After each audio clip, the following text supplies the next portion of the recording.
The treatment of hip bursitis starts with a hot pack placed over the outside of the hip. The hot pack should cover from the top of the hip or ilium and cover most of the outside of the thigh. Next, a foam roller self-myofascial release should be applied to all aspects of the affected thigh. Make sure to roll over the IT band between the IT band and the quads, and the IT band and the hamstrings. It is normal to experience minor discomfort during this activity. Complete it for 5 to 10 minutes, or whatever you can tolerate. Following the myofascial release, you should stretch the IT band. Make sure to hold this stretch a minimum of 30 seconds. Not everyone feels this stretch, so you must turn your body appropriately to feel the stretch in the hip. Normally, you won't feel this in the IT band. You should feel it in the hip, right here. The piriformis and lateral rotators must be stretched for 3 sets of 30 seconds to maintain appropriate hip biomechanics.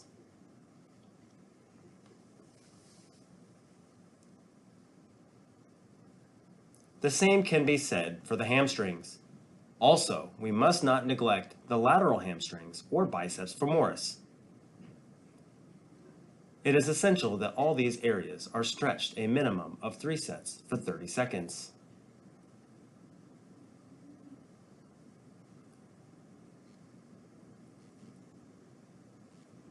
Stretching of the hip flexor is also important for hip biomechanics.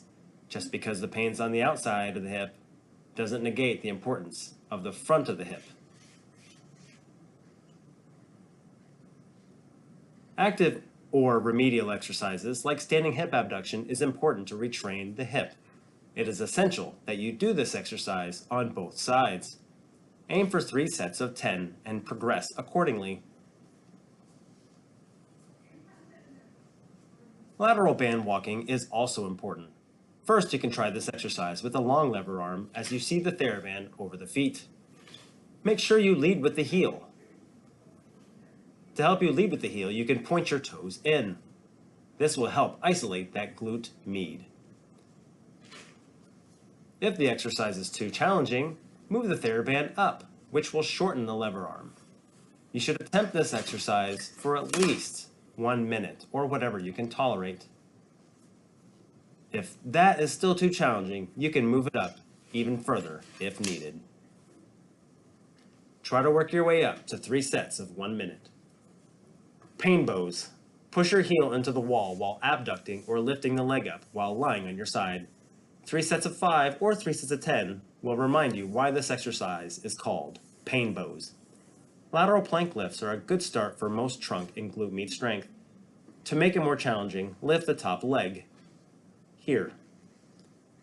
You can always make this exercise easier by shortening the lever arm. You can shorten the lever arm by bending your knees and still perform the lift. To make a small progression here, you can lift the top leg while your hips are elevated. Here. Try to maintain a good alignment between your hips and shoulders. 3 sets of 5 or 10.